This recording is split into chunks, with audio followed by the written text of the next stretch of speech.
Meeting called to order. The Brownsville Independent School District Board of Trustees regular board meeting, May 16, 2006, 5:30 at the Administration Building. Will everyone please rise for a moment of silence and pledge your allegiance?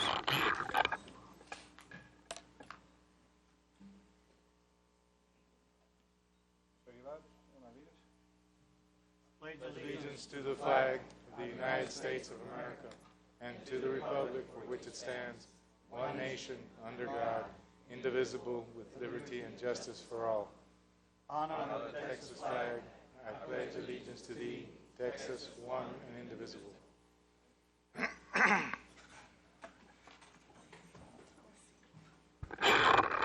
Move on to roll call. Everyone's here with the exception of Ms. Galvan. She'll be running late. And Mr. Powers will not be attending this meeting. He has family matters to attend to. We move on to item 5. Dr. Solkowski. We're going to pull the canvassing of the bond election, and we will have that meeting on Monday at noon to canvass the votes to get the final vote. And that date will be May what? 22nd. Okay. Move on to item 6. Recommend approving the agenda of the regular board meeting of May 16, 2006 with any corrections. Dr. Solkowski. Excuse me, Mr. Lehman. Yes, sir.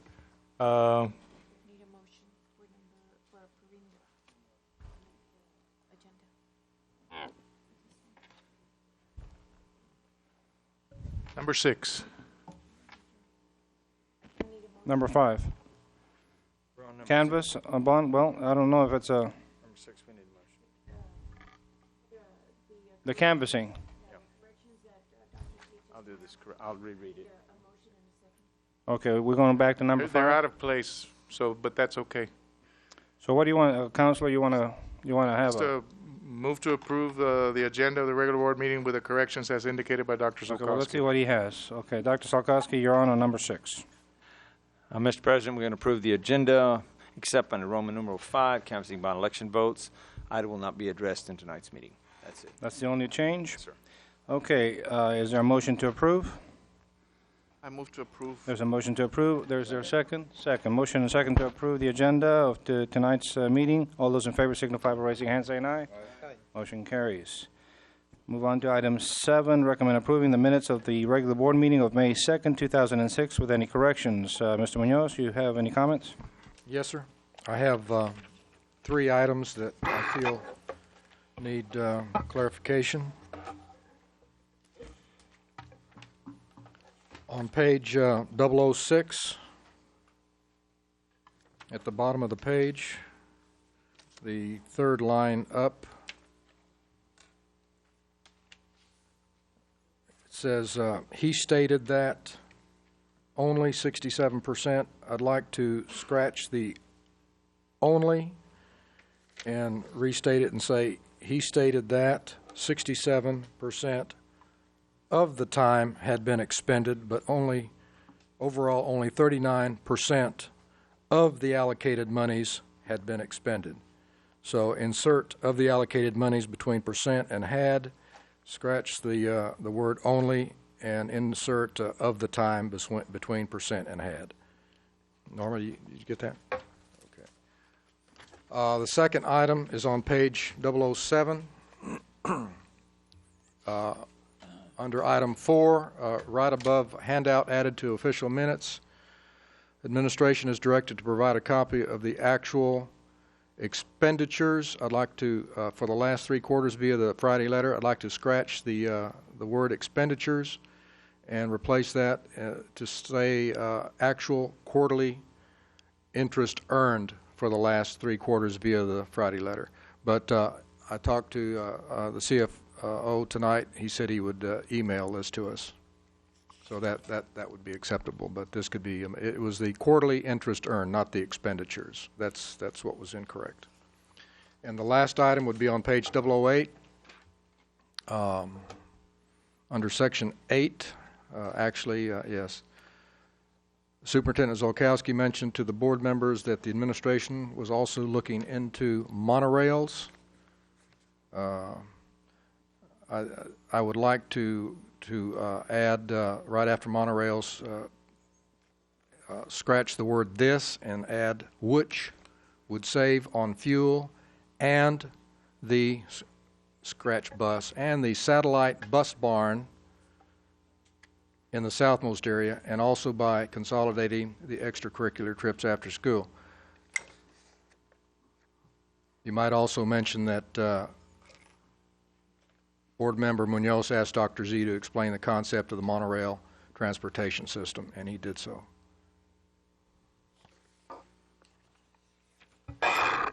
That's it. Dr. Sokowski, you concur? That's fine. Okay. Is there a motion to approve the minutes of May 2nd, 2006? Second. There's a motion and a second. Okay, all those in favor signify by raising hand, saying aye. Aye. Aye, motion carries. Move on to Roman numeral 8, Superintendent's Report A, Conference Presentation 1, Recognition of the Texas Art Education Association Art Qualifiers. Doctor. As the board is aware, each board meeting we have great students, and tonight there's no exception. We're going to start off tonight with recognizing the Texas Art Education Association Art Qualifiers, and Mr. Juan Garcia is going to help me. Juan.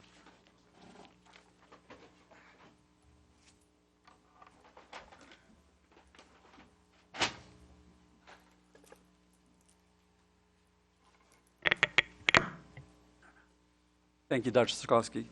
Mr. Lehman, Dr. Sokowski, members of the board, it is my honor for me to present to you our students that have represented their school and our district in district, regional, state, and national art competitions.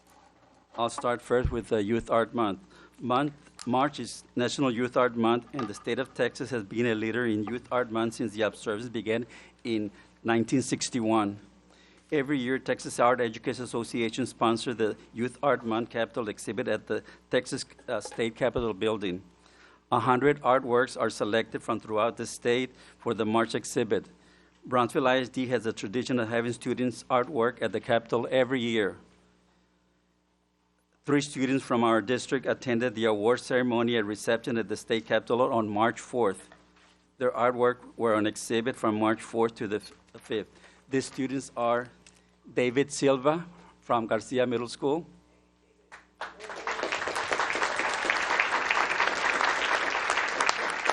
Robert de la Garza from Perkins, and Giamar Arena from Lopez High School.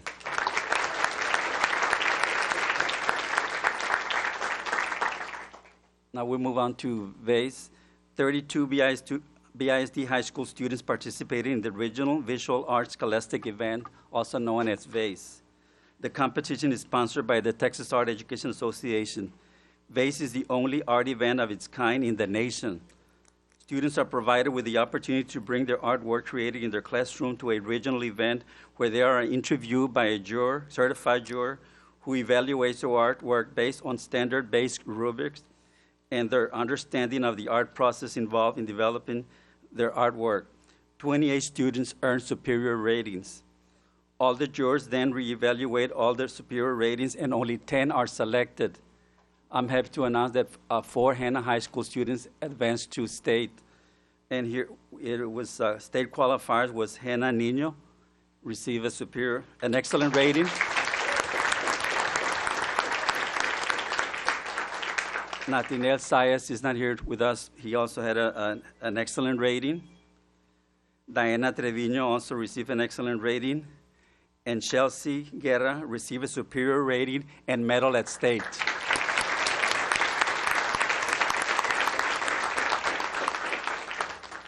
Do you want me to move on to the second item on the, I have all the students here. Okay. The annual Solomon Ortiz Congressional District Art Exhibit and Artist Discovery was held at the Museum of South Texas in Corpus Christi on April 18th. 21 high school art students from BISD were accepted for the show. This is the most entries BISD have ever had qualify for this event. 2 Hanna High School students took the top honors at the competition. They are Anubis Avalos, took second place.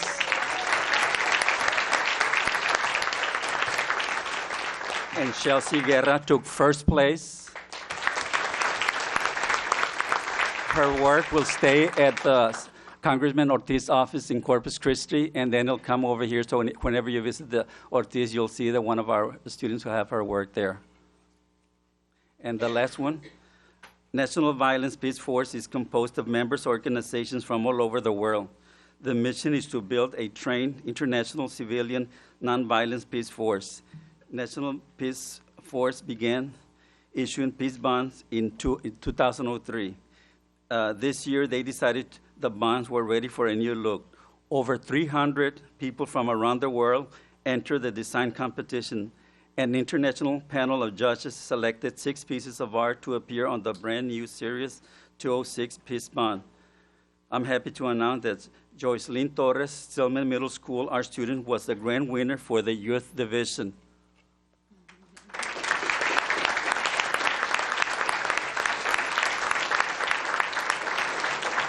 She was honored in Washington, D.C. on May 2nd. The expenses for her and her mother were paid by the National Peace Violence Peace Force.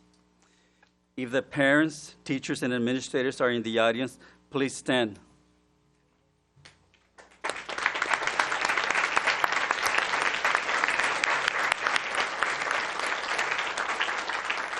I also want to thank Dr. Rendon and Dr. Hernandez for the continued support. Thank you. Thank you.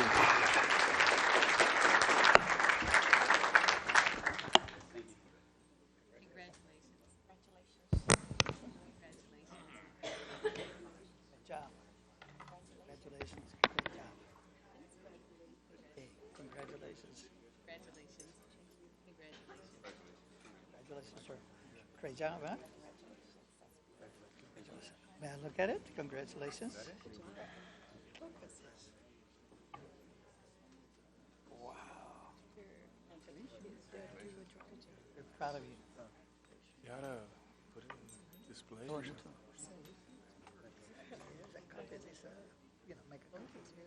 I like your ring. Is it his phone? It's a good idea.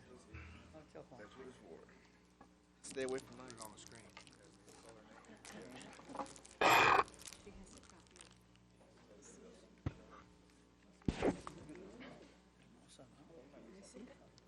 My old age unique glasses. Oh, this is beautiful. Beautiful. Congratulations.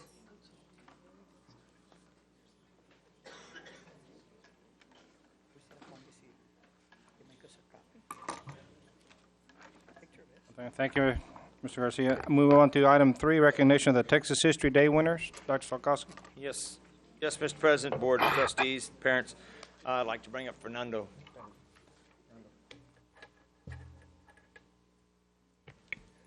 Mr. Board President, Dr. Salkowski, members of the Board of Trustees, it is my pleasure to present to you this evening the State History Day first place team from Lopez High School and also the first students, yes, the first students from Brownsville to advance to National History Day in the history of our district. The State History Day event took place on April 28th and April 29th at the University of Texas, Austin and State History Museum. The best and brightest from all across the state took part in this highly rigorous academic competition. Before I continue, I would like to recognize several individuals who contributed in one way or another to the success of these students. First of all, the Lopez High School administration, Principal Ms. Maggie Gutierrez, represented here tonight by Mr. Hector Samarripa, who have always been very supportive of History Day, not just in our district, but also at the state level and now at the national level. I would also like to thank and congratulate their sponsor, Ms. Patty Diaz, who I very well know has spent many afternoons and many of her weekends working with these students since they began their quest to make it to nationals, for some of them 3 years ago as sophomores.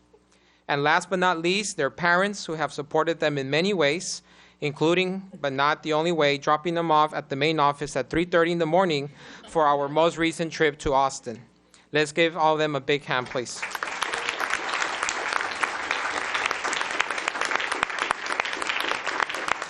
And now I would like to present the students, the first place state senior division group performance winners. Their performance was based on the life of Chico Mendez, a rubber tapper in the Amazon rainforest who fought to preserve a way of life for many while endangering his own and that of his loved ones until he was deprived of his own life in 1988. Please save your applause until all students have been recognized. First of all, Joshua Pineda couldn't be with us tonight. He's getting ready for a dance competition at Lopez. Elizabeth Renfro, Jose Emilio Banda, Valerie Vera, and Elisa Niño. All of these students deserve a big hand.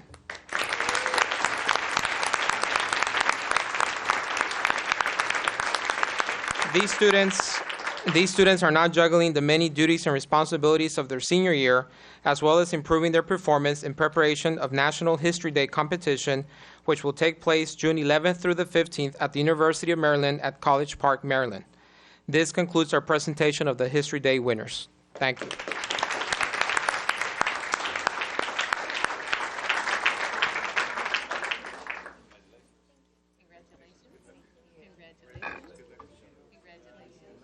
Congratulations, young man. Congratulations, man. Congratulations, man. Congratulations, man. Should I shake hands with you or not? I'm still waiting for the phone calls.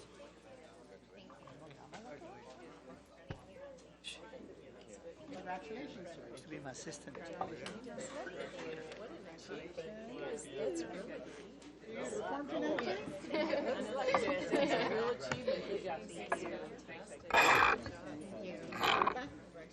Okay, he's one of those guys que tragaños. No.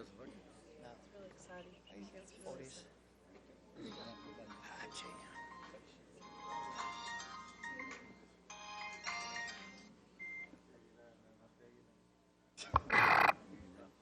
Thank you very much. Thank you. Thank you, Mr. Perez. Item 4, presentation of the 2006 Superintendent Scholarship Award winners. Dr. Salkowski. Thank you, Mr. Lehman. Tonight, it's with great pleasure that we present our 2006 BISD student scholarships. Scholarships fund in an amount of almost $60,000. The first year we started the tournament, we made $35,000, and those students are in college. Second year, we had $45,000. This year, we jumped to almost $60,000. We held it in April at Rancho Viejo. The success of this year's tournament has enabled us to award 40 recipients of $1,000 or more deserving BISD high school graduates. For our Collins Scholarship winners, I'd like to thank the area businesses for their enthusiastic support this year of the golf tournament. Their generosity allowed us to award even more scholarships than last year. I'd like to thank the local community leaders and tournament participants for helping us select our scholarship winners. Over 100 student applications were reviewed during the selection process. Let's please give them a hand.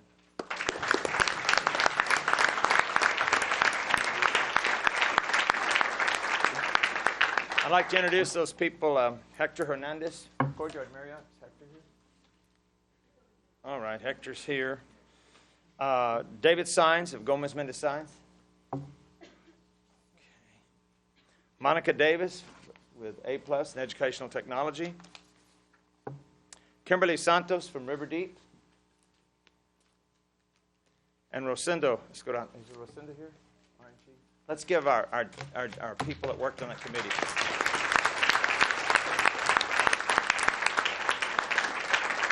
Helping these BI students achieve their dreams is truly a team effort. I do want to thank everybody that's on our team, from Pilar to Drew Brown and to Rita and people that work. We start on this tournament about 4 or 5 months before it actually happens, and we do want to thank our businesses. So with great pleasure now, I'd like to introduce, and we'll introduce 8 scholarships per high school. I'll tell you a little bit about them as they come up.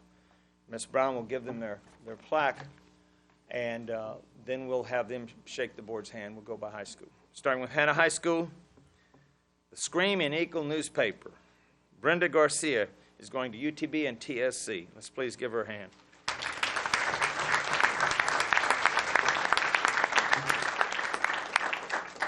Elizabeth Pedraza, also going to UTB.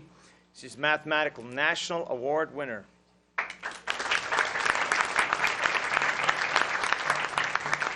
The next one, an academic all-star, Screaming Eagle, entertainment editor, Anna McKenzie. She's going to UT Austin.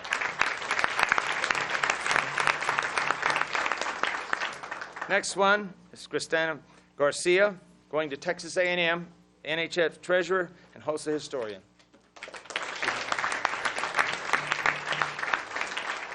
Robert Barron is going to Texas State University. He's the snare captain, all-regional, all-city band. Adias Gonzalez is a HOSA member and a band member and is in the top 5% and has undecided. Let's give him a hand, please. Sarada De Leon is going to UTB, TSC, National Honor Roll, National Society of High School Scholars. And last, the all-district cross-country marching band, varsity soccer French club, Claudia Tracasso, going to Texas College. Let's give all the Hannah students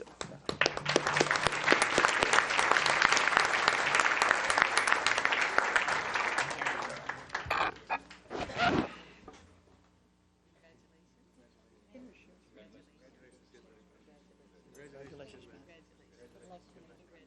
Congratulations. Congratulations, man. Sir, congratulations. Congratulations. Congratulations. Congratulations.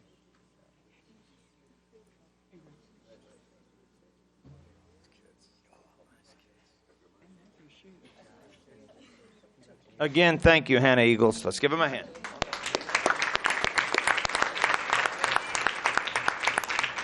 Now I'd like to do Porter High School, the nation. First one, Angelica Fuente, going to Texas State. She's ranked 6th, varsity basketball, volleyball captain, and many more honors. Let's give her a hand. The varsity cross-country champion selected Texas sports, Vanessa Gutierrez, Texas A&M.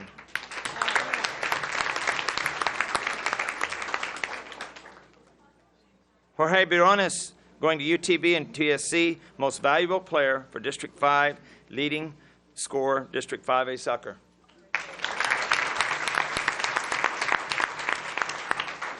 Perla Rivera, first place in architecture model, first place in structural engineering regional, Texas A&M. Wow. Ada Montanaro is going to UT, Choir Student of the Year, Destination Imagination, and the Da Vinci Award. Kevin Villarreal, Texas State, varsity football captain, state powerlifting champion. Let's please give him a hand.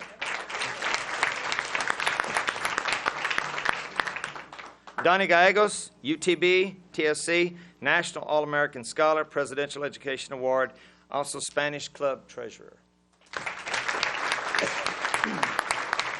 Yolanda Cano, Texas State, Media Technology Club, History Fair winner, and the National Technology Honor Society. Let's please give her a hand.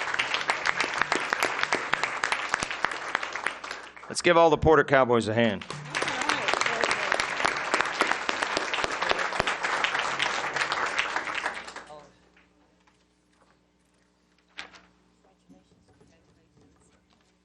Congratulations, man. Congratulations. Hey, double congratulations, right? Congratulations, man. Congratulations. Double congratulations. Congratulations, man. Congratulations. Hey, Susan. Congratulations. That'll work. Good luck to you. One more hand for the Porter Cowboys.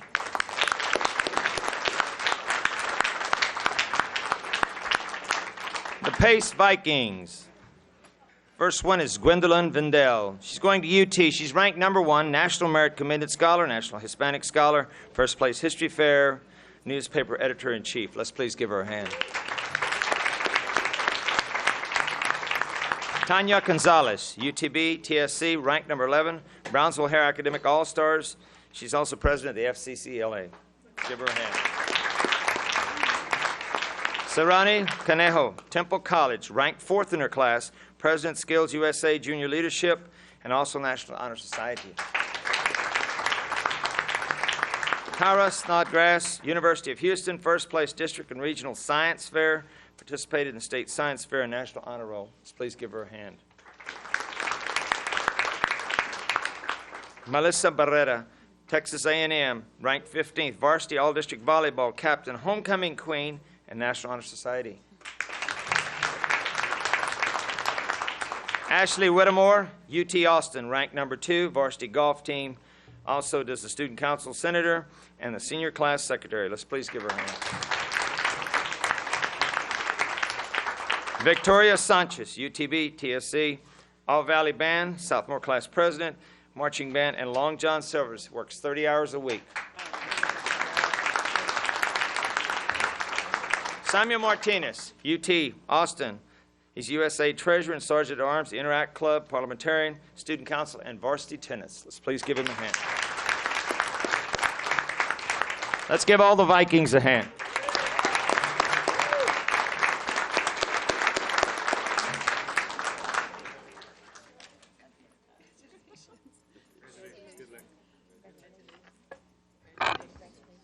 Congratulations, man. Congratulations. Congratulations, man. Congratulations. Congratulations. Congratulations, guys. Congratulations, guys. Yes.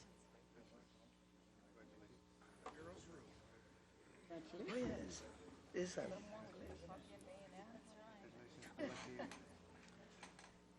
One more hand for the Vikings.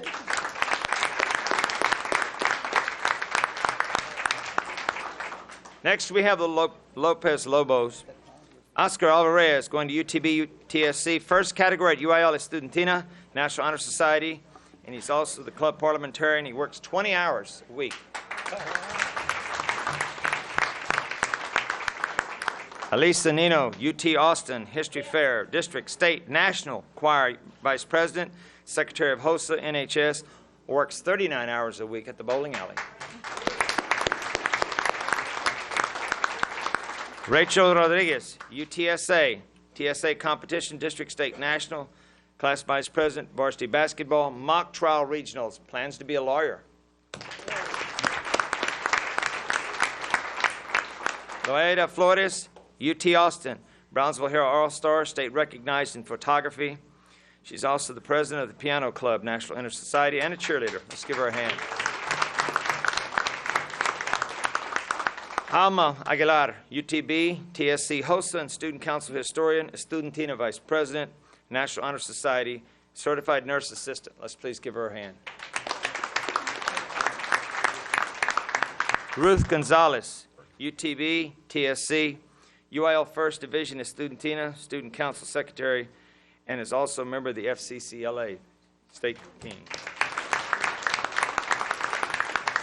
Leo Zamaripa, UTB, TSC, Basketball Club President, Varsity Tennis, All-District Pitcher, and MVP of 32-4-8.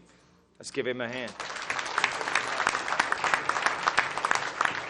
Valentin Matamayor, President of the Letterman's Club, TSA, Best in the State, Varsity Baseball and Football. He also works 30 hours a week. Let's give the Lobos a big hand.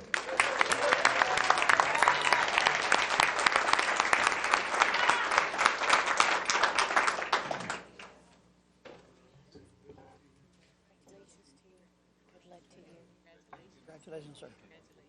Congratulations, man. Congratulations, man. Congratulations, man. Congratulations. Coin, nice coin. How you doing? I'm fine.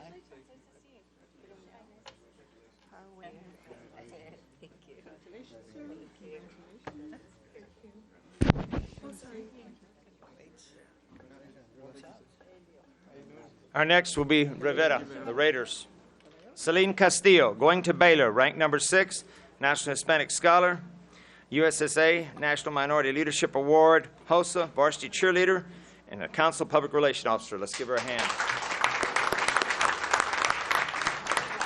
Dean Garcia, St. Mary's University, ranked number 4, Tennis Regional Champ, FCCLA, State Business Management Qualifier, and NHS. Let's please give him a hand.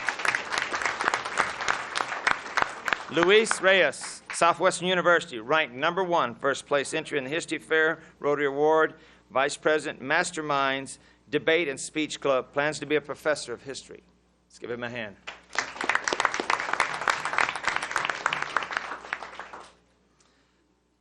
Gabrielle Berry-Ochoa.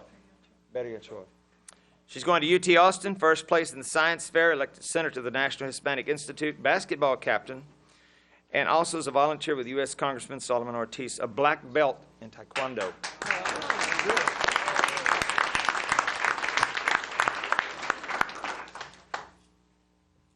Bernice Suarez, Stephen F. Austin, Sergeant at Arms of the Leadership Club, Varsity Soccer, top 5%, and also works 30 hours a week.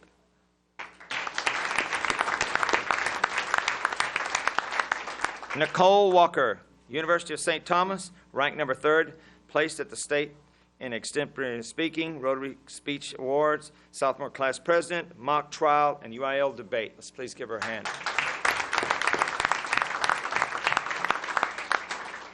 Luis Alvarez, Texas State San Marcos, first place skills, district and state vice president USA chapter business, track captain, varsity football, and a member of the UTB TSC Talent Search Program, is a community fundraiser for cancer victims. Let's give him a hand. Ernesto Figueroa, Texas Tech University, All-State, All-District, All-State Band, TMEA Award, Band Brass Captain, plans to enter in the Masters in Architecture. Let's give him a hand. Let's give all the Raiders a big hand.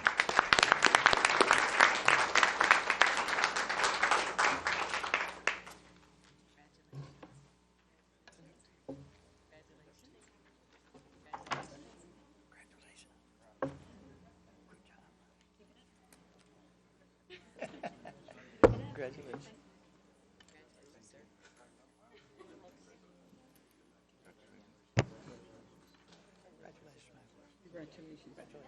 Congratulations.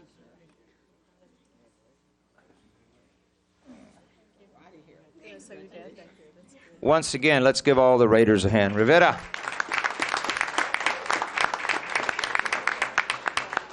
Before closing, Mr. President, I do want to thank all of our business people that work year-round with our golf scholarship. Each year I give Ms. Brown a goal, and so next year's goal, we'd like to go near 70, if possible, Ms. Brown. So you put the number down. Thank you.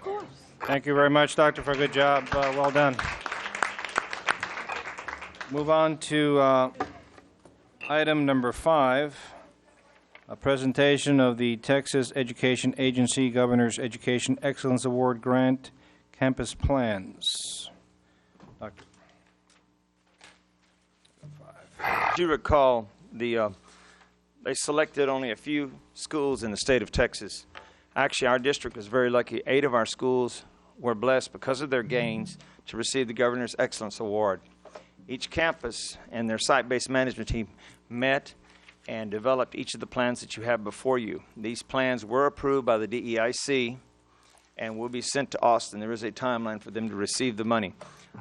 We'll be happy to answer any questions. These are plans. The only thing that administration entered to, we put the amount on the assistant deans and the principal. The rest was decided by the campus. So we'll be happy to take any questions. Comments from the board? Mr. Kalunga? Question that I had on the different incentives that were to be awarded by the different campuses. Is there consistency throughout the district based on the approval by DEIC? And is it consistent with the guidelines set by the governor's original guidelines? I'm going to ask Ms. Ronnie Renfro to come to the podium. I believe that answer is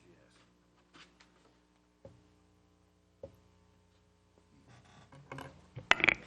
Good evening, Board President, Mr. Lehman, members of our Board of Trustees, Superintendent Dr. Zolkowski, and audience members. These grants guidelines actually made each individual campus create their own campus plan. The campus plans that were submitted to, that are being submitted to the state for approval, I have reviewed in terms of looking at the compliance issues, and they are, to the best of our ability, complying with the Governor's Education Grant Guidelines for the process to be followed. Thank you. Yes, sir. Mr. Aguilar. First of all, I want to congratulate those campuses. I mean, tremendous accomplishment, and you did a lot of work, those campuses. I do just have just a question. I know that most of it is recommendation is done by site-based committee, and then it goes to another committee. What happens? And I know this is based on the 2004, 2005. What happens if a personnel that was there in 2004 and 5 transfers to another campus? Are they eligible or not, Dr. Z? Ms. Renfro? It depends on how the plan was worded for this first year. After this first year's award that would be coming out to the individuals in September 2006, they would no longer be eligible for receiving an award because those incentives will be based on the faculty during the 2006-2007 school years and 2007-2008 school years, based on their plans. Excuse me, what school year? The current group of awards that will be awarded in September 2006, actually paid in September 2006, were based on current faculties. However, in the future, those awards have to be based on the faculty that were there during the years that qualify for the incentive. Mm-hmm. Okay, I had a similar question. This first round is for the 2004 and 2005 year? Yes, sir, although they were given the option of making the incentive plan based on either the 2005 campus results or the 2006 campus results. I'm sorry? The campuses had the choice of awarding their incentives to their teachers based on either the 2005 results or the 2006 school year results. And how are these campuses awarded now if we don't have the 2006? Their plans for actually giving the teachers their awards could be based on either year. They received the opportunity to apply for the grants based on 2005. Okay. I guess my question would be, this award that's going out now is based, the way this agenda reads is the performance based on 2004 and 2005. That's how they became eligible, yes, sir. Okay. So my colleague asked, will those employees or teachers that were employed at that campus during 2004, 2005 participate? That's a direct question, yes or no? So how is that going to be handled? Because I think we have certain employees or a few employees that fall into this criteria. Now, I understand that they must qualify for the 205, 206. Is that the way I understand the program? No, sir. The campus is qualified for the awards based on their 2005 scores. However, the campus itself could determine whether they awarded the teachers that were there in 2004, 2005, or their 2005, 2006 faculty. So it's up to the Campus plan, yes, campus. Wow, a lot of politics involved. Okay. Thank you. Any other questions? Okay, thank you. Doctor, any comments? No, I want to thank Ms. Renfro, and I did speak on all those issues, and I will tell you that this is strictly 8 different plans, and that I think was the point, because since those campuses got the money, they needed the ability to meet with their people and decide how they're going to spend it, rather than being dictated to as to what we're going to do. And the only thing we were allowed to do was set the administration, and I kept those comparable, the principals and the assistant principals and the deans and facilitators. I did set those. But beside that, they had a 75% and 25% that they dealt with. I know Ms. Renfro had several meetings, several discussions with Region 1 before they put these plans together. And for the record, the governor of the state of Texas set the guidelines, right? Or his office, or his agency, or whatever, the committee? Through the Texas Education Agency, yes, Well, sir. we'll blame the governor for that one. Okay. Setting the rules of engagement. Okay, any other comments? Okay. We move on to item 6, presentation of the Brownsville Independent School District financial report for the period ended March 31st, 2006. Dr. Zolkowski? We'll be happy to answer any questions. Mr. Munoz? Yes, I have a couple of questions. On page 24 of the report, the general fund, I noticed that on 65 XX debt service, we've got a bust there, $36,000 bust in debt service. How would something like that happen? Mr. Sanchez? Board members, Dr. Sikorsky, this is a recalculation. You know, we have this is the note that was taken out for the remediation of Aiken and Miserio, and they did a recalculation of interest, accrued interest, and so we missed it by that much. So we underestimated it. Yes, sir. I just wondered how, since we know. Okay. And more or less same question on page 23 on professional services, 62XX. We've got a 18% bust on that also. What's going on there? This is food service. Yes. Mr. Sanchez? Board members, again, this was not really a bust. It was the food service department actually came to the board, and we moved some monies from this account to other accounts, and they do have sufficient fund balance to move money back into this account. So No, but we didn't do a budget amendment. no, not right now. No, sir. Okay. So this is a bust. We busted this. If we go, since you're looking at budget, if you look at budget to budget, budget expenditures to budget revenues, they're within the budgets. But this is actual cash going out versus budget. Okay. Eventually, when all is said and done, Reconcile it. we'll be even. Okay. The other item that catches my eye is on page 24. If you look at the 6111, 611, and the 613 accounts, you'll see on the right-hand side 61% and 47.6% respectively.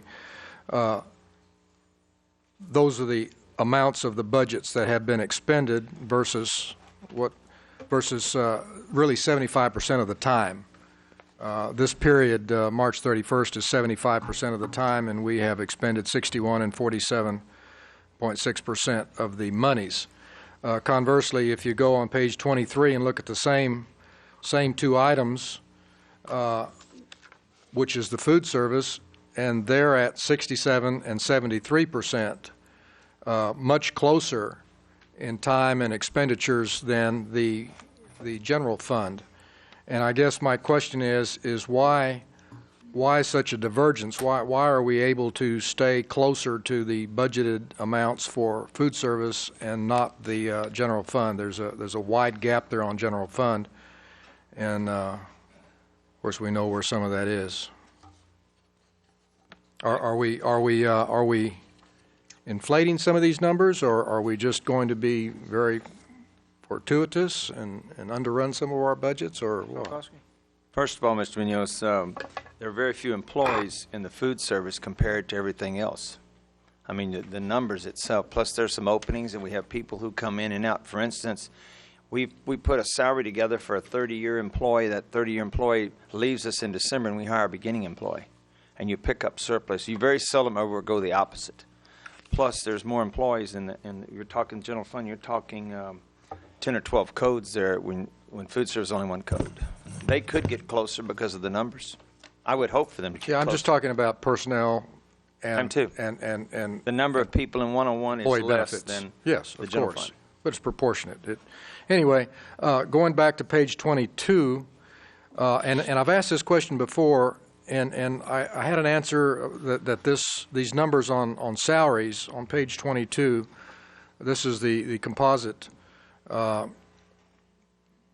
We say quite often that our salaries are $20 million a month, and I've questioned that before, and I know that you answered me, and I have a hard time grasping it. When I divide 9 months into $134 million expenditures, I come up to under $15 million, and I recall vaguely that this is not inclusive of some federal funds or something, but last time we talked about it, we were going to include those, so I wouldn't have to ask this question again. But the point is that if these are really representative numbers, we could expect to underrun this budget by $39 million. Mr. Sanchez. Mr. Munoz, as per the board policy, we're only looking at general fund, which is 199. We're looking at food service and debt service. Those are the only things that you want reported. All federal revenues, all the federal grants, $90 million worth, and all the employee salaries are not in this figure. So we can't bring in federal expenditures for this one line item so that the numbers come out to the numbers that we are telling you that we have per month.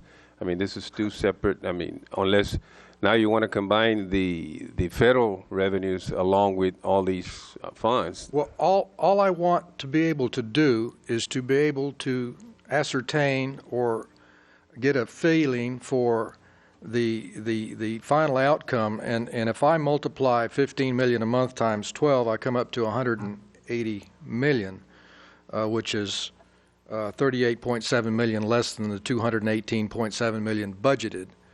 Is something wrong with that thinking? No, sir. So No. we will probably underrun this by 30-odd million? No, sir. We won't. No, Well, sir. Can I ask then a these question? numbers are not representative of what they're supposed to tell us something, and I Mr. can't Munoz. make it out. Mr. Munoz, what number are you, I don't understand. If you look at personnel employee salaries, Yeah. we budgeted $218.7 million. Correct. To date, we've spent $134.5 million. 3 months to go. That's an average of right under $15 million a month. So if I just extend that by another 3 months, I'll come up to about $180 million. So I think it's fair, if these numbers are true numbers, then the difference between 180 and 218 is $38.7 million. If there are other things not included here, then we need to make these numbers representative of reality. Mr. Munoz, your real answer to your question is the audit. Because with all the federal that's mixed in with this, that's when you know if there was an underrun or an overrun, and pray to God we don't have an overrun, because then we tap into money that was above our budget. As I say, we switch employees out. We have teachers that leave in the beginning of December, and we hire teachers. We add additional people. We get extra federal money to hire people. It's all mixed, and it's very difficult. We have probably 21 ledgers out there at last count. So I think, Mr. Sanchez, if you could. I just want to comment that, Mr. Munoz, we have all kinds of employees. We have employees who provide services to the district on a 10-month. We have employees that work 209, 210, 226, 261s. And when you start trying to annualize is what you're trying to do, to annualize it, it's going to come out in equal numbers all the way out. It doesn't work out that way. You cannot annualize any of these figures until you actually see the actual salaries that are being made by each of these individuals who have different contracts and different starting times. Then we have teachers that start in August, and they go through their 10-month programs. We have all the administrators who start July the 1st. We have all your specialists who work to 20, some work to 26, and there's different starting times. So, and they have different starting times and different ending times. So by trying to annualize this, we're not going to this budget is basically very conservative, and we will be within the budget. Obviously. Yes, sir. Thank you, Mr. Munoz. Thank you. Okay. Give it for those accolades. So I have a follow-up question. So where is the 39 million surplus? Because I just figured it out too. So I'm kidding, Major. I'm just kidding. Okay. Any additional comments? Additional comments? Okay. I have one on food service. What is the actual their fund balance? When I started, when I got elected almost 5 years ago, they had a $14 million surplus. So what is it at now? Mr. Sanchez. It's probably, I think the audit started at about 7 million. And I think there was net of I think we moved 2.5 million early on for some renovations or things for the cafeterias. I think we moved some money out of there. So it's about 7.1, 7.2. And of course, they're going to have to make up that deficit that you saw a while ago when we were doing the financial statements that we're doing. They're going to have to move money out of that fund balance. So you're looking maybe at probably 6.9, 6.8 million. So it's around 7 million more or less. Yes, sir. Okay. You'll notice it's going down, and it's the only one that's kind of in the negative because we are spending money on our kitchens rather than keeping a reserve. Well, as Now, expenses will run more than revenue at the end of the year intentionally. as schools come online, some of that That's fund true. balance goes to their kitchen? Okay. Okay, additional comments? Okay, we move on, thank you. B, Standing Board Agenda Item 7, Board Calendar, Dr. Solkowski. Like to remind the board that, of course, Friday and Saturday we have our people are at the island getting some courses on Open Meetings Act. On Saturday morning at 8 to 12, we have the job fair. And at 5 o'clock, we're opening Central for our big opening at Central, the old Central Middle, Brownsville High School, the Central Administration Building. We would hope all the board members and everyone out there watching this program comes, because it's almost complete and it really looks nice. On the 22nd, we have actually the 12 o'clock meeting we talked about would just be canvassing the votes. And it'll be a special call meeting. And then at 5:30, we start our budget process with the budget meeting board. On the 25th, we have a special call board meeting. We have bids and a couple other agenda items. There's some insurance items on that 5:30 meeting. 28th, we have baccalaureate. Monday, we're off for Memorial Day. On the last day of school is the 31st. Teacher preparation day is June 1st. The 2nd, we have Porter graduation. The 3rd, the 4th, Hannah. 5th, Pace. 6th, Lopez. And then the board has a workshop that they're attending the rest of that week. On the 13th, we have our regular scheduled board meeting on that date. The 14th, we have the Brownsville Learning Academy graduation, which will be held at Pace at 7 o'clock. Budget committee meeting, 5:30 on the 15th. On the 17th, possibly a board retreat to work on goals. On the 20th, a regular board meeting. The 22nd, another budget meeting if needed. And then also on the 27th, we'll have the adoption of our budget, and the algebra camp starts on the 5th. That's all I have. Comments? Okay. A lot of meetings. Okay, thank you, Dr. Salkowski. The next item on our agenda is the public comment period. Item 9, this is the time for citizens, staff, or students to provide their comments to the board. Statements and questions from the audience will not be permitted during other portions of the meetings. So please let us hear from you now if you have comments to present. To have your comments heard tonight, your name and the subject matter of your comments must appear on the sign-in sheet, which is located in the rear of the meeting room. Each speaker will be limited to 5 minutes to complete his or her comments. With all due courtesy, I will strictly enforce that time limit. If a group of people want to be heard on the same topic, the board asks that they designate a spokesperson to avoid needless repetition. The board has adopted rules to preclude the abuse of open forum by, for example, anyone uselessly repeating the same comment or complaint meeting after meeting. All participants must understand that if your comment, in my judgment, constitutes a complaint against an employee or an officer, I will interrupt and ask you to stop and direct you to proceed with the BISD's formal grievance procedures, be that of DGBA, FNG, or GF local of our local policy. With those cautions in mind, we'll proceed, and I'll be glad to hear the general comments. We'll start with David G. Lopez, BUC Buck Collective Bargaining.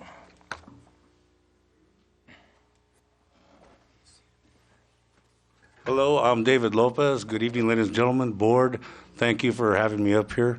As we all know, the elections just happened, and I'm proud to say that the Brownsville Unions Coalition, consisting of the AOBE, Brownsville Firefighters, Association Local 970, Brownsville Police Officers Association, Cameron County Deputy Sheriff's Association, the ILA, and the National Association of Letter Carriers of Brownsville, Branch 1456, worked hard for the last few months to pass this bond issue. And I'd like to thank all of our Buck members that are in the audience. Please, everybody.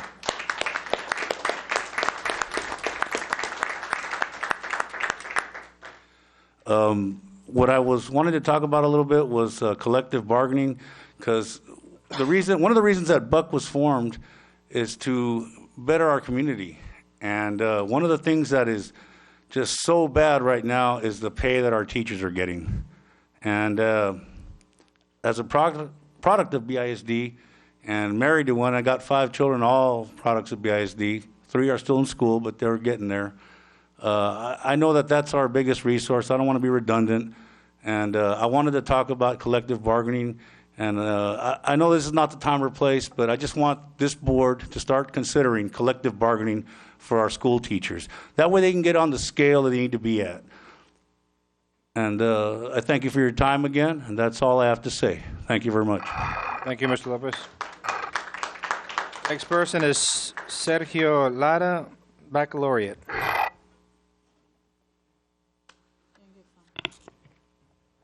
Good evening, Mr. Lehman, Dr. Zolkowski, members of the board, and assistant superintendents. My name is Sergio Lara, and I am the senior class president at Lopez High School. Joining me are Senior class treasurer Rebecca Amaya from Hanna High School.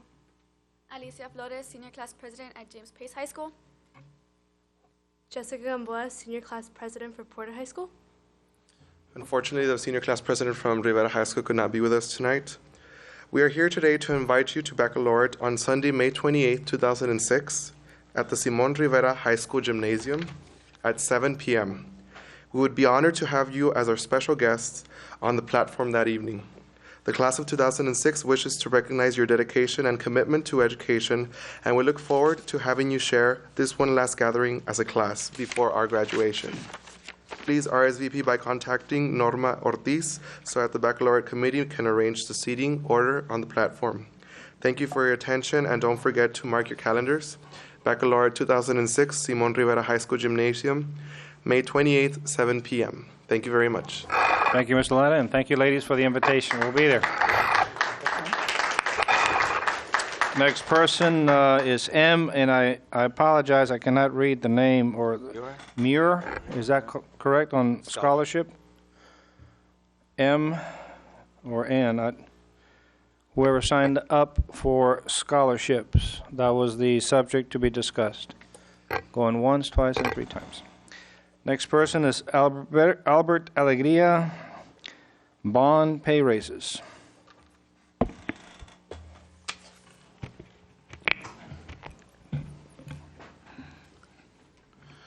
Good evening, members of the board, President Lehman, Dr. Zolkowski, ladies and gentlemen. My name is Alberto Alegria, the very proud president of the Association of Brownsville Educators.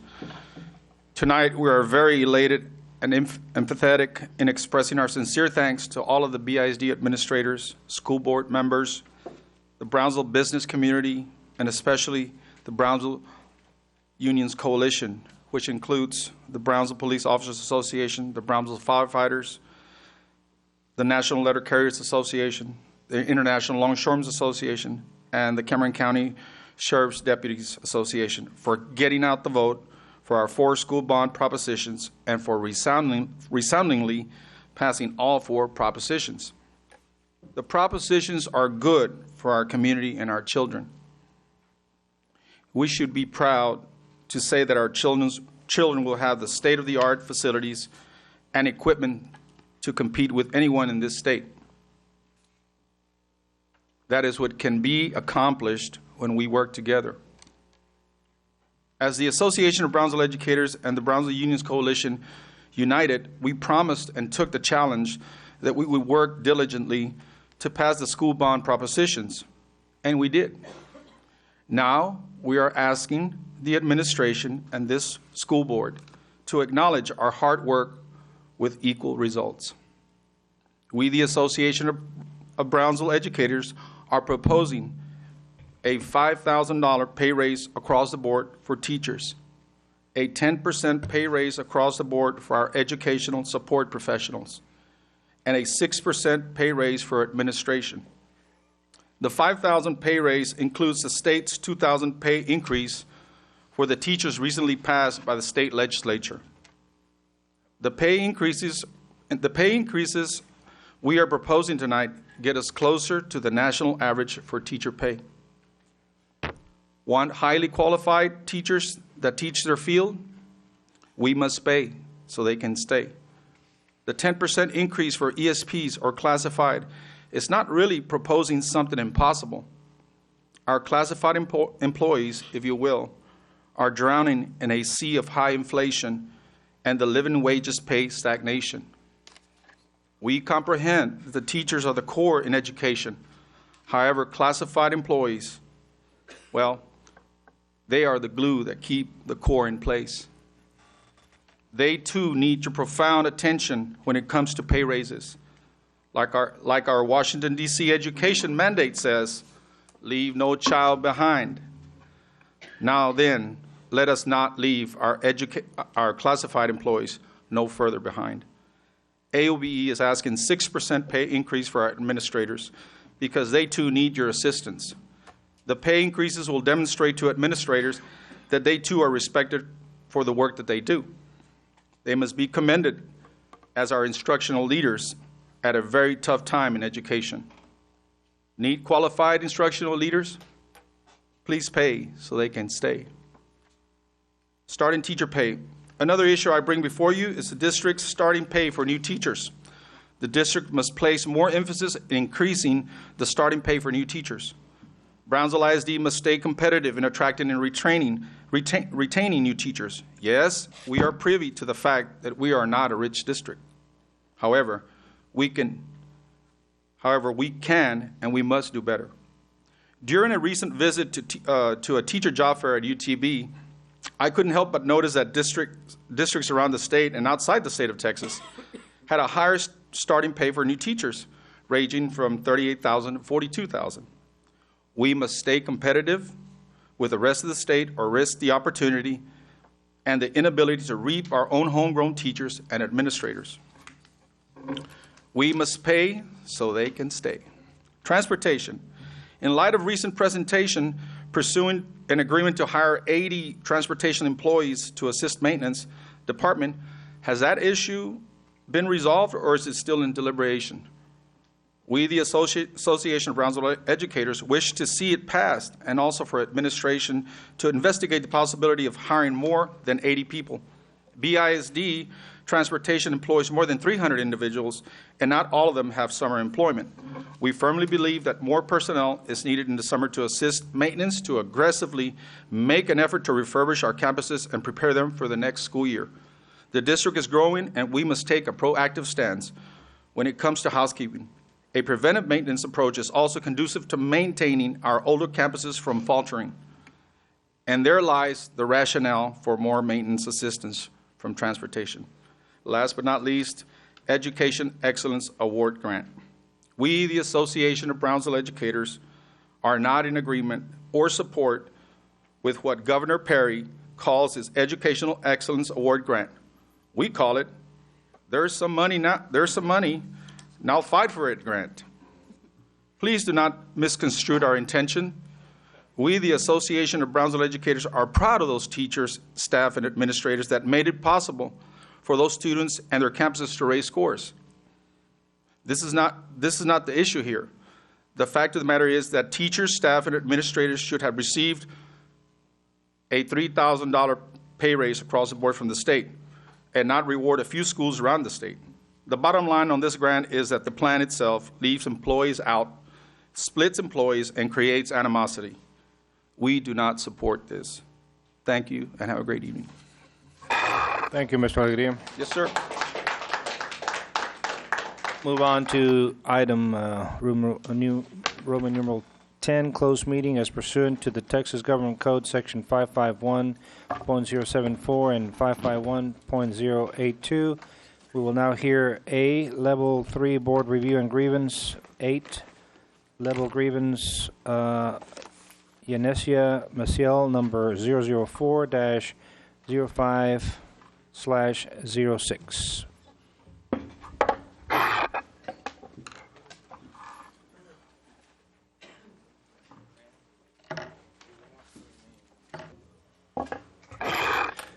Board reconvenes after a closed meeting to hear Level 3 Board Review and Grievance. At this time, the board will acknowledge the grievant and take grievance number 004-05/06 under consideration, and this board will make a determination and render a decision at the next regular scheduled board meeting. We move on to item 11, consent agenda. I have received a list from my colleagues indicating that there is no need for discussion or deliberation on the following agenda items. Under General Function A, recommend approval of the following general function items, number 10, number 11. Under C, recommend approval of the following budget amendments. Number 13. Under closed meeting, number 12, A, personnel matters, number 19, 20, 21, 23. Is there a motion to approve these consent? Mr. President, number 20, I'd like to discuss number 20. Okay, 20 is back on the discussion. No consent on 20. Is there a motion to approve the consent agenda items as read? I second. Motion and second to approve. All those in favor signify by raising hand, saying aye. Aye. Motion carries. We move on to discussion of item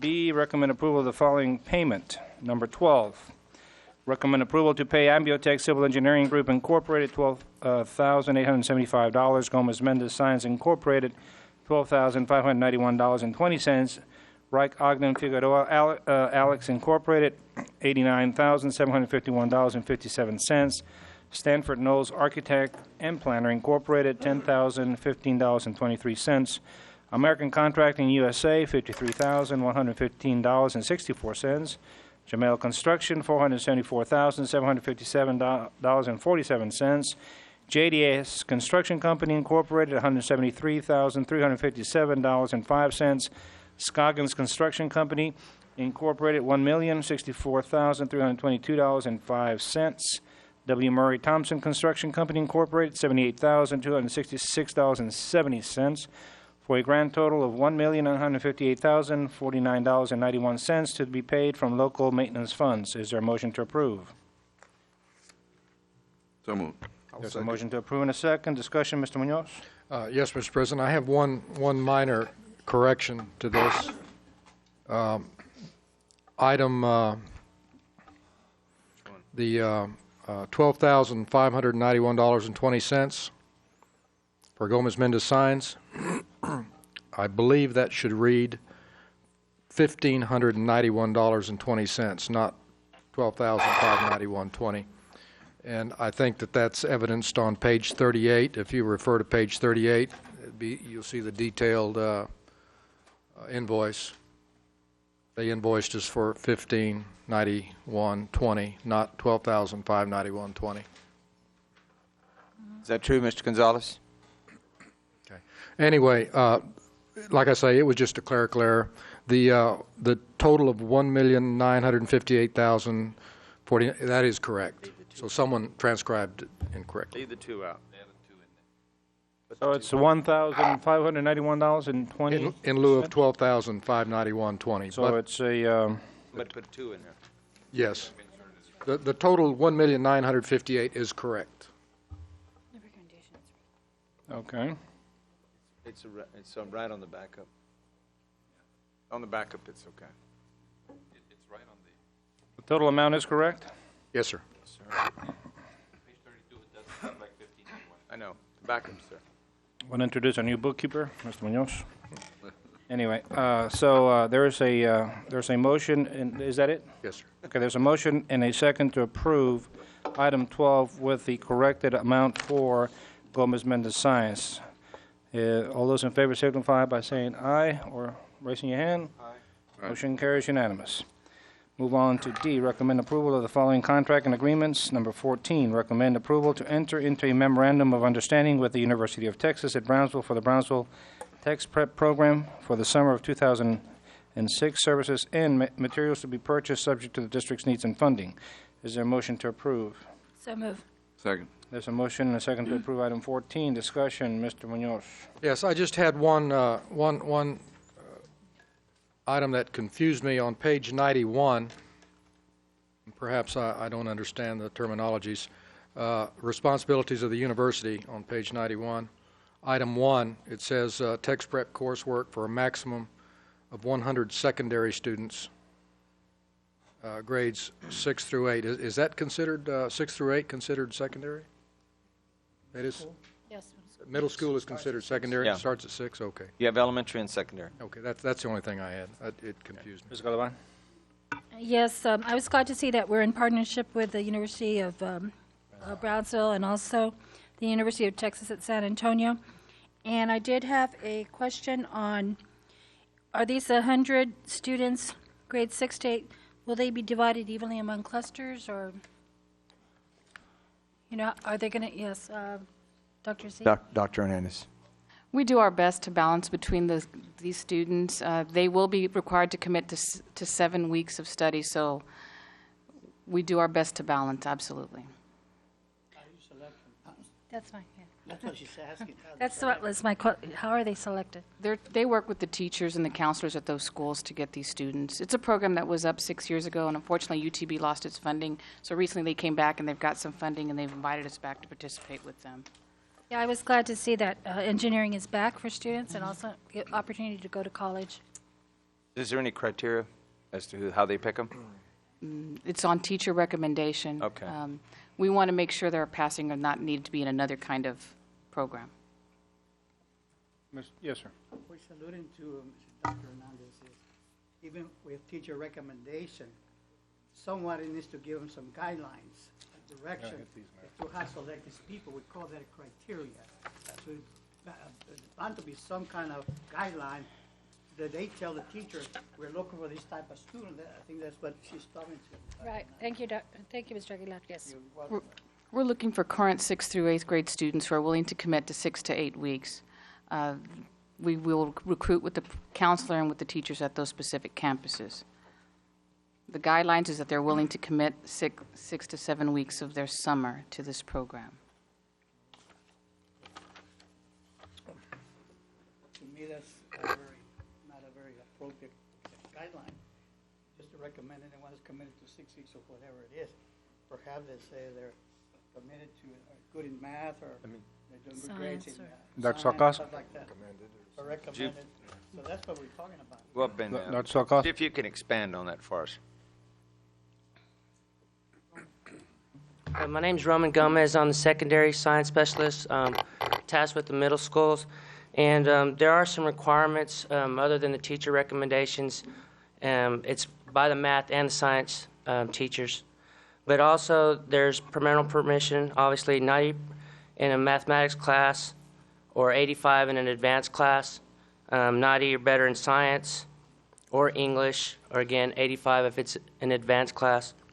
And then there's also an essay that they will be judged on in their application.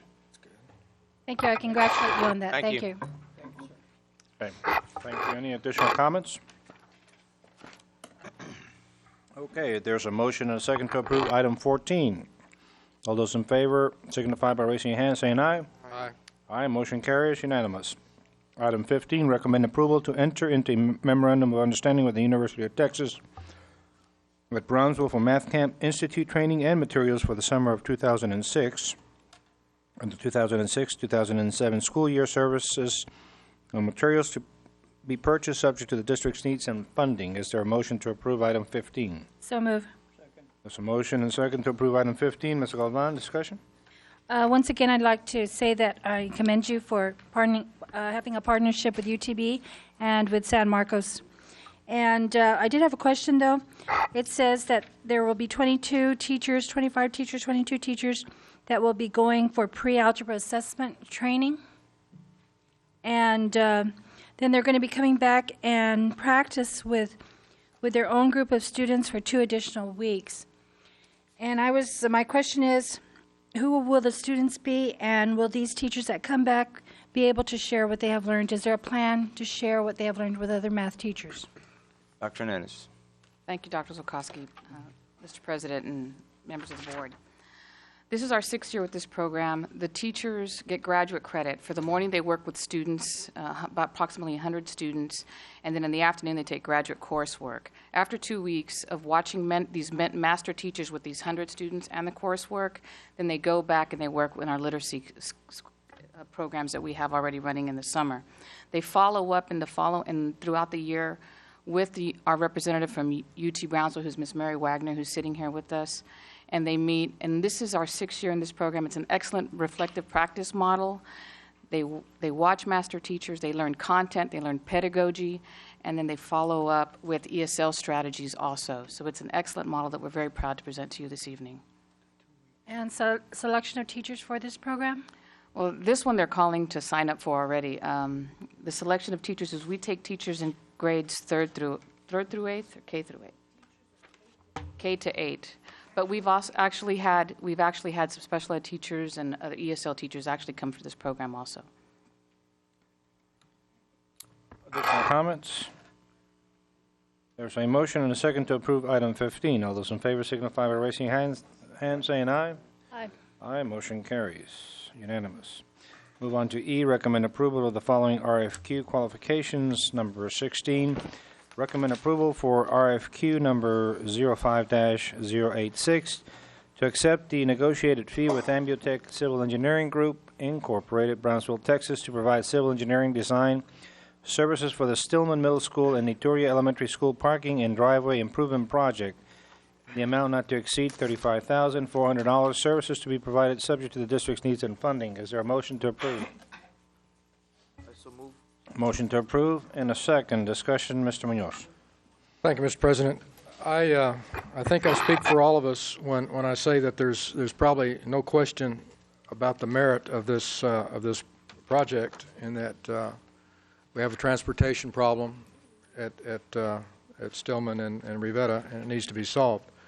What I am concerned about is the amount of monies indicated, and it looks like the project is being estimated at over $500,000. In addition to that, the engineer is basing his fee upon that, and his fee is based on that $35,000. I'm referring to page 101. His fee is $35,400, which equates to 6.63% fee. That's not too far out of line, probably, but of course it's based upon perhaps a rather large number.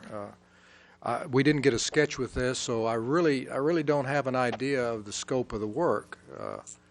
In my mind's eye, I know that we're looking at an entrance and an exit and a loop and all that sort of thing.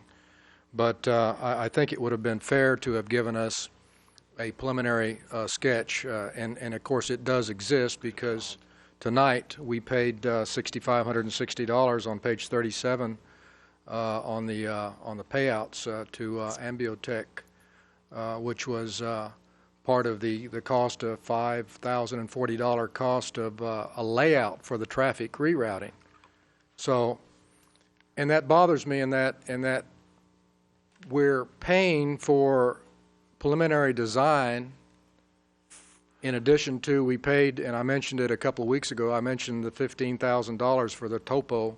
Seemed a little expensive to me, and of course we did have a recent topos, but it was explained to me that we weren't comfortable with going with existing topos with different engineers and so forth, and I can understand some of that, but it's water under the bridge. So we paid the $15,200 for the topo, and tonight we paid another $5,040 for the layout partial design. So now we're looking at $35,000 to design this thing, when I feel like probably the $5,000 should probably be included in this fee. This is work that is definitely going to help them in this design effort. And I'm not going to complain about the $15,000 for the topo, but certainly if you add the $5,000 to the $35,000, now your fee equates to 7.57%, and if you were to throw in the topo, your fee would end up being over 10% of the projected project cost. So I'm still feeling that there's no doubt that this project is important and needs to go forward, but not having the tools to evaluate it properly, a simple sketch, which obviously is available, I question the costs, the engineering costs, because of that.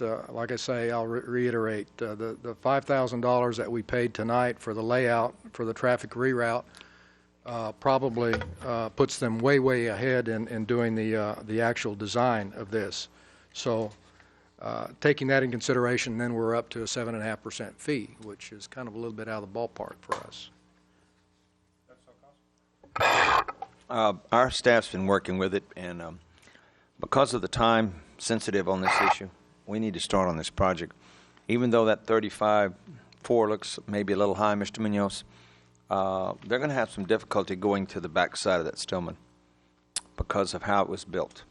I don't know if you've driven back there to see, even if we do the loop, because behind the school, I just don't know if there's enough room because of that 33-acre lake back there. But we need to move forward on this issue. We might have been able to save a few pennies here and there, but we've got to get this thing done before next school year. We've had numerous parents call.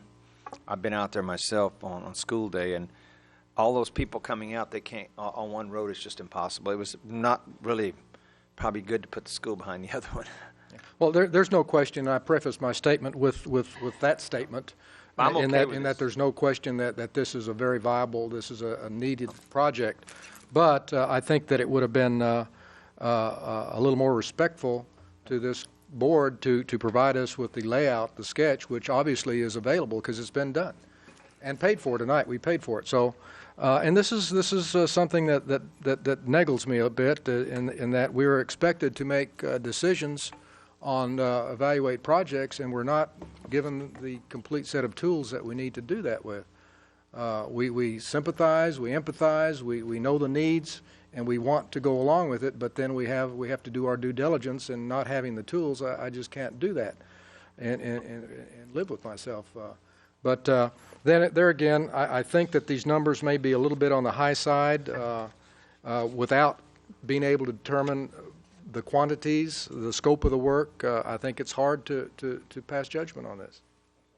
Well, Mr. Munoz, I can't offer anything. I don't remember any of our staff getting a call, because we could have tried to get you some information over the last 2 days, maybe, or a picture of this. If we'd have known, no one called our office or Mr. Gonzalez's office that I know.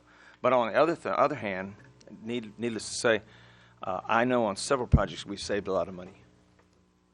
I can name 150,000. I can name 300,000 that we've saved money on. And yes, there's some projects that do get away a little bit, but we make it up on some other ones. I think there's a good balance. And yes, we're not going to always pinch the buffalo too tight, but we've done pretty well on some other projects. So I feel overall Mr. Gonzalez and his staff do a good job. Well, we're probably still at the stage where this number is malleable, in that we haven't approved it yet, and were I the engineer, I would probably just give us credit for the $5,000 that we paid him for the layout anyway, and include it in this $35,000, and that'd be certainly goodwill. Otherwise, we could ask that, Mr. Munoz, you can be absolutely sure that when I see the final drawings, I'm going to be doing some takeoffs.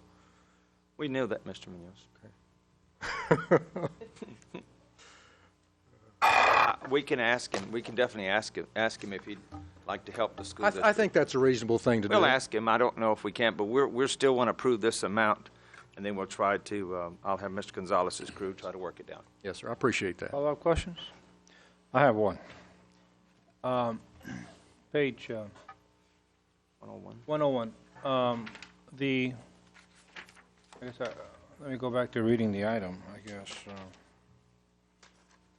What all this is incorporating the driveway, but I see that there's a parking lot addition or extension. Is that correct? Mr. Gonzalez? So what part of that money or that total amount is going to the parking lot? So I guess maybe if we had the schematic breakdowns, we could better differentiate, but I just saw that because the work is basically being charged the same amounts, but I noticed there's a $4,800 charge for current design of parking lot extension in front of Iturria. So how much is that, I guess, part of the project as far as dollars? Clarify a little bit. Dr. Sikorsky, Mr. Lane, members of the board. Yes, the layout that I have seen and worked with does extend part of the parking in front of Iturria. As far as what percentage of the fee is for that parking lot, that has to be a great detail of work out as to what the engineering fees for that particular one. Well, But I did look at the, Out of the five, let me just say, out of the, trying to get back, $533,000, how much is going into the parking lot? I guess that would be my question. Estimate. I couldn't tell you. Considerable amount? No, not a considerable amount. It's going through the back, and we're going to reroute a lot of that traffic. We're going to make the street a one-way going in. Right now, it's a two-way street. We're going to go in between Ituria and Stillman to get some of that parent traffic out.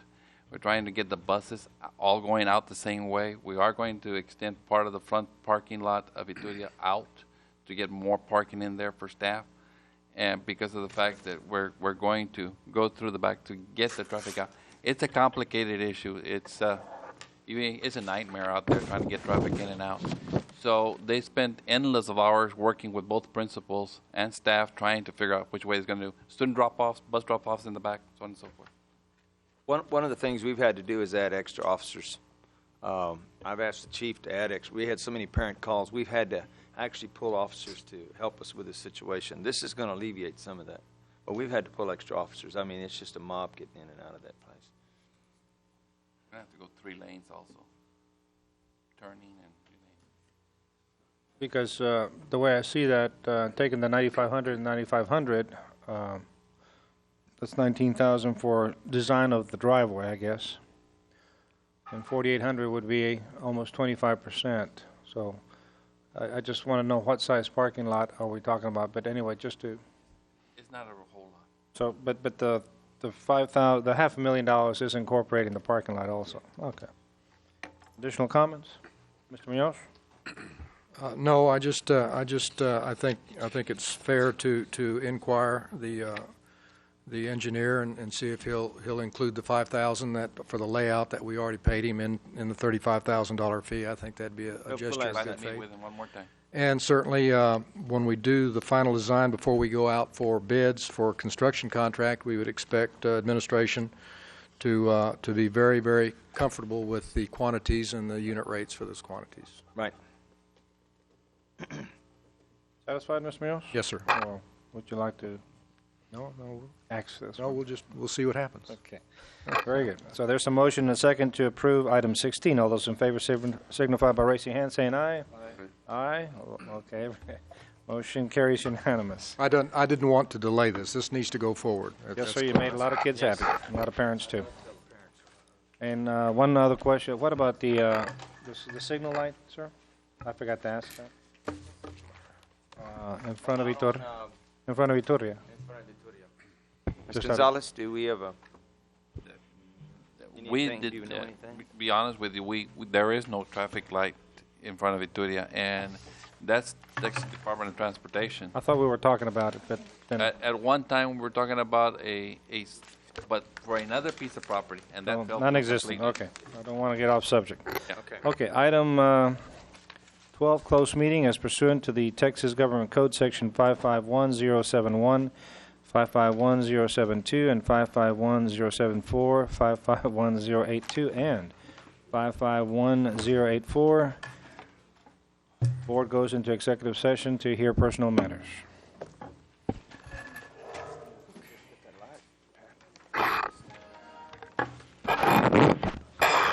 Board reconvenes after executive session to review items A18 through 26. We will take the items in consent form. Items 17, 18, 20, 22, 24, 25, and 26. I'm sorry, 17, we don't vote. Thank you, Doctor. We'll take consent 18, 20, 22, 24, 25, and 26. Do I have a motion to approve the recommendations set forth by administration? So move. Second. There's a motion and a second to approve those items as read. All those in favor signify by raising your hand, saying aye. Aye. Aye. Mr. Lehman, Mr. Kalunga? I would vote aye, except on 26, I'd like to abstain. Okay. Mr. Kalunga will abstain on item 26. All others are voted on the affirmative and are unanimous. You got that, Norma? Thank you.